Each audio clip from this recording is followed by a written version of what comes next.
खूंटा क्या हुआ, क्यों इतनी जल्दी टेढ़े होने लगे? चुप रहो यार, ये सब किया धरा तो तुम ही लोगों का है। गलती तो साली मेरी ही है कि मैं तुम्हारी बातों में आकर गुब्बारे की तरह हवा में उड़ने लगा। ससुर रुई का बोरा दिखाकर हमारे ऊपर आलू का बोरा लाद दिया। यार ये कोई बात हुई? चित्रालिन जल्दी करो, थोड़ा हाथ लगा दो यार। एक तुम ही तो हमारे सबसे सच्चे पक्के दोस्त हो। चुप हो जा ससुरी वाले खूंटी खूंटा, चुप हो जा। तेरी वजह से हमें ससुर वो दिन देखना पड़ा जिसकी हमने कभी उम्मीद नहीं की थी। ससुर WWE में हमारे साथ जो हुआ सो हुआ, उसकी तो खैर बात ही मत करो। घर में बेकी लिंच हमारे साथ कैसा सुलूक कर रही है वो हमसे पूछो ना। ऊपर से जब से वो चैंपियनशिप जीती है उसने तो हमारा जीना हराम कर दिया है। पहले तो थोड़ा बहुत रहम भी खा जाती थी, अब तो साला पूरे घर का काम, झाड़ू पोछा बर्तन बर्तन। ससुर हमारी जिंदगी तो काम वाली बाई से भी बदतर हो गई है। और तुम भी तो बहुत पुकार रहे थे, तुम नहीं कह रहे थे कि एक बोरा क्या, मैं तो ससुर पूरी बैलगाड़ी अपने कंधे पे उठा लूंगा। चले थे ससुर रोमना की बराबरी करने। अरे रोमना की बराबरी करने के लिए उसमें दम चाहिए। एजे स्टाइलर, तुमसे तो यार ये उम्मीद नहीं थी। खूंटा तो खैर खूंटा है, उसकी तो बात ही अलग है। तुम तो यार कुछ कर सकते थे। तुम ससुर खूंटा के सामने दो बार गए, दोनों बार तुम सिर्फ हाथ धुल कर चले आए। अच्छा साला, मेरी तो एक बात अभी तक ये समझ में नहीं आ रही है कि तुम और खूंटा जब एक दूसरे के आमने सामने आए थे तो बीच में पर्दा वर्दा लगा हुआ था क्या, कि WWE वालों ने अगले हफ्ते के लिए तुम्हारे फेस ऑफ का ऐलान कर दिया है? अब देखते हैं कि अगले हफ्ते तुम दोनों क्या करते हो। हालात देख के तो लग रहा है कि WWE वाले हमें और खूंटा को एक ही टेबल पे बैठा कर नाश्ता पानी कराएंगे, और क्या। भाई जानसी ना, मैं तो साफ साफ कह देता हूँ, मैं कुछ नहीं करने वाला हूँ, कुछ नहीं करूँगा। खूंटा को भी तो अपना दमखम, अपना टैलेंट दिखाना चाहिए ना। हम ही लोग शुरुआत करें। ये ससुर दूसरे का ही पका हुआ खाएगा तो फिर अपना हुनर कब दिखाएगा? रैंडी अटन, मैं सोच रहा हूँ कि अगर तुम हमें बचाने नहीं आए होते तो हमारा क्या होता? क्या होता? जैसे पिछले हफ्ते तुम्हें कुत्तों की तरह मारा था, इस हफ्ते भी तुम्हें मार मार के कुत्ता बना देते।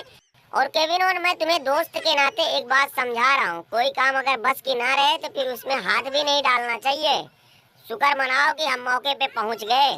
लेकिन मेरी ये बात अभी तक समझ में नहीं आ रही है कि तुम इतने पुरातन होने के बाद भी ये 4 दिन के लौंडे सोलो सिको और टांबा टोंगा से कैसे इतनी बुरी तरीके से पिट रहे थे? रैंडी अटन, तुम इन्हें ज्यादा हल्के में मत लो। सोशल मीडिया उठाकर तो देखो, पूरे WWE को तो इन्हीं लोगों ने हाईजैक कर रखा है। खूंटा साला भले ही गाजे बाजे के साथ चैंपियन बना तो क्या हुआ, लेकिन ससुर चर्चे तो इन्हीं दोनों के हैं। कैसे यार, ये सोलो सिकोवा तो अब तक WWE में एक भी सिंगल मैच नहीं जीता, फिर भी कैसे सोशल मीडिया पे इतनी आग लगा रखा है? और बैकलास में भी इन्हें हार का मुंह देखना पड़ेगा, क्योंकि इनका मुकाबला किसी अरे गरे राह चलते टमाटर बेचने वाले से तो पड़ नहीं रहा है। अरे दवाई पर रैंडी आटन से इनका मुकाबला पड़ने वाला है। सुन रहे हो ना तुम दोनों ससुरी वालों, अपनी पीठ उठ मजबूत कर लेना। खुत्था जैसे हो फिर भी बच्चों को डराते धमकाते हुए शर्म भी नहीं आ रही है। कैसे आदमी हो यार? WWE से ले देकर सोशल मीडिया तक सबकी नाक में दम कर रखे हो, कह रहे हो कि तुम लोग बच्चे हो। दरोगा, तुम्हें कब से बकरी बकरा पालने का शौक चढ़ गया?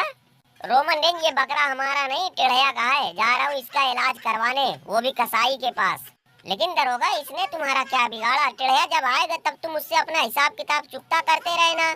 रोमन रेंज, अगर तुम्हें इसके कारनामे बता दिया तो तुम यही बोलोगे कि भाई अब तक जिंदा क्यों है, इसकी बिरयानी क्यों नहीं बन गई? ससुर मेटा भर का ये हमारा 5 बीघा टमाटर एक हफ्ते में साफ कर दिया यार। अब मेरी ये समझ में नहीं आ रहा है, ये ससुरी वाला अपने पेट में ले जा रहा था कि चुरा चुरा के अपने मालिक को दे रहा था? तभी तो साला टेढ़िया आजकल WWE में आ नहीं रहा है।